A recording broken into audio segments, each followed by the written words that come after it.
The desert winds howled against the ruins of what once was Earth's western frontier. After the Great Collapse, most of the planet had turned to a wasteland, its oceans poisoned, its cities abandoned, its skies littered with orbiting debris that glimmered faintly in the night. I had become used to scavenging through rusted metal and collapsed stone, searching for anything useful: old circuitry, preserved food, even scraps of cloth. My name is Elias, one of the last free survivors of Earth. Humanity had not entirely vanished, but what remained lived scattered, hiding from alien patrols that scoured the surface. The Zerath Dominion, a ruthless empire that stretched across the stars, had arrived a decade ago. They called us primitives, unworthy of independence. Those who resisted were slaughtered. Those who submitted became slaves. I had no interest in either fate. That night, as the crimson sun dipped below the jagged horizon, I spotted something strange, smoke curling up beyond the dunes. Not the black, greasy plume of burning oil, but a thin white trail, clean, almost pure. My instincts screamed to avoid it. Smoke meant attention, and attention on Earth usually meant death. But something gnawed at me, a pull I couldn't explain. Against reason, I moved closer. There, half buried in sand, was a shattered craft, sleek, silver, unlike any Dominion design I had ever seen. Sparks crackled weakly from its side, and etched on its hull was a symbol, a spiraling crest of stars surrounding a crown. Then I saw her. A figure sprawled beside the wreckage, armor cracked, blood seeping into the sand. Her skin shimmered faintly with an iridescent glow, her hair a cascade of silver blue that caught the dying sunlight. Even in her weakened state, she radiated regality. She wasn't just any alien. She was something higher. When her eyes fluttered open, I was frozen. They were luminous, violet pools filled with both pain and defiance. She tried to rise but collapsed back, gasping. "Stay still," I whispered, rushing forward despite the pounding in my chest. "You'll bleed out." Her lips trembled as she whispered words in a language I didn't understand. But then, softly, almost desperately, she spoke in broken English. "Please help me." And I did. Middle. I dragged her into the ruins of an old bunker I had claimed as my shelter. Using what little I had, cloth scraps, filtered water, salvaged medical kits, I tended to her wounds. Her armor was layered with strange technology, but beneath it, she was fragile. The cuts and burns across her body looked far too human. Days passed. She was delirious at first, whispering names, calling out commands, her voice trembling with fear. But eventually her fever broke. Her violet eyes sharpened, fixing on me. "Why?" she asked one morning, her accent melodic yet firm. "Why save me? I am not of your kind." I shrugged, busying myself with the crude fire I had started. "Because you needed help. Isn't that enough?" She studied me as though I were some unsolvable riddle. Then, almost reluctantly, she said, "I am Princess Selaria of the Astral Crown. My people war against the Dominion. They brought me down here." That explained everything. The wreck, the pursuit. She wasn't just a soldier. She was royalty. And the Dominion must have been hunting her. "You're their enemy," I muttered. "So that makes you my friend." Something flickered across her expression. Amusement. Maybe respect. "Humans, you're strange. The Dominion enslaves you, yet you resist. My people believed your kind broken. But you saved me." She paused, her voice softer. "You risked everything." I didn't know how to respond. I wasn't looking for glory. I was just human. But Selaria grew stronger each day.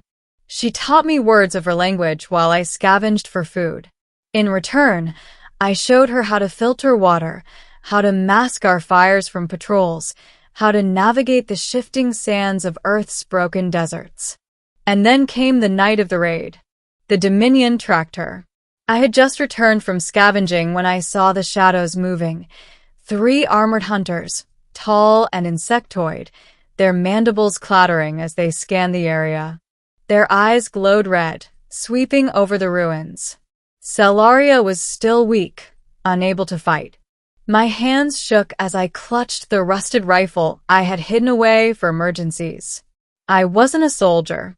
I wasn't a hero. But if they found her, they'd kill her. I fired first. The shot cracked through the silence, striking one hunter in the neck. It shrieked and collapsed. The other spun, hissing. I barely had time to reload before one lunged at me. Claws raked across my arm, pain searing white-hot. I fell, scrambling, when suddenly a burst of violet light ripped through the air. Selaria, leaning on the bunker wall, had raised her hand, some device on her wrist glowing brilliantly. The blast disintegrated the hunter in a flash. The last one fled, retreating into the night.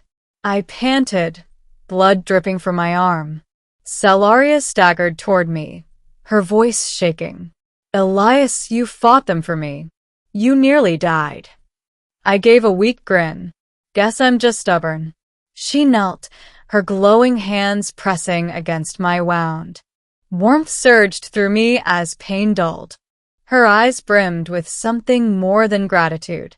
"From this moment," she whispered, her voice trembling, "you are no longer just a human scavenger to me. You are my savior." Ending. The days that followed changed everything. Selaria revealed more of her purpose. She had been on a secret mission to rally hidden resistance cells across the galaxy. Her ship carried encrypted coordinates to potential allies.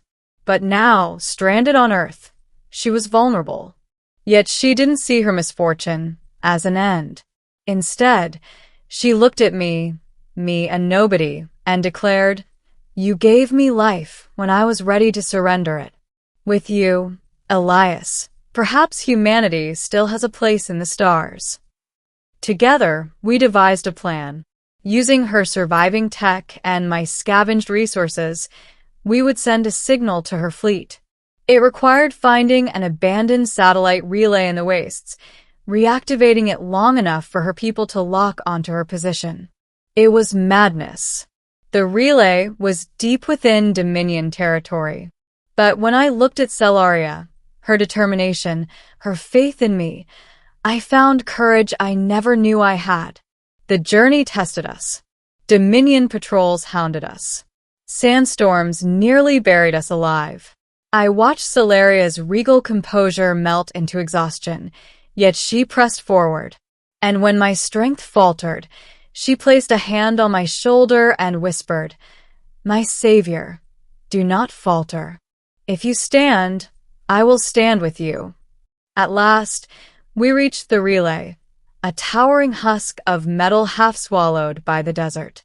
We worked side by side, her alien codes mixing with my crude engineering. For hours, sparks and failures taunted us, until at last, a beacon of blue light roared to life, piercing the night sky. But the Dominion came. Dozens of hunters swarmed, drawn by the signal. We fought with everything we had, my rifle cracking, her energy blasts searing the air. For every enemy that fell, 2 more appeared. I knew we couldn't hold out. Then the heavens split. Astral Crown warships descended, their sleek forms cutting through the clouds. Beams of radiant light rained down, obliterating the Dominion forces. Selaria's fleet had arrived. As the dust settled, Selaria stood tall, her wounds forgotten, her crown gleaming with a fire of triumph. She turned to me, her violet eyes shimmering with something almost human. Before her soldiers, before her people, she spoke.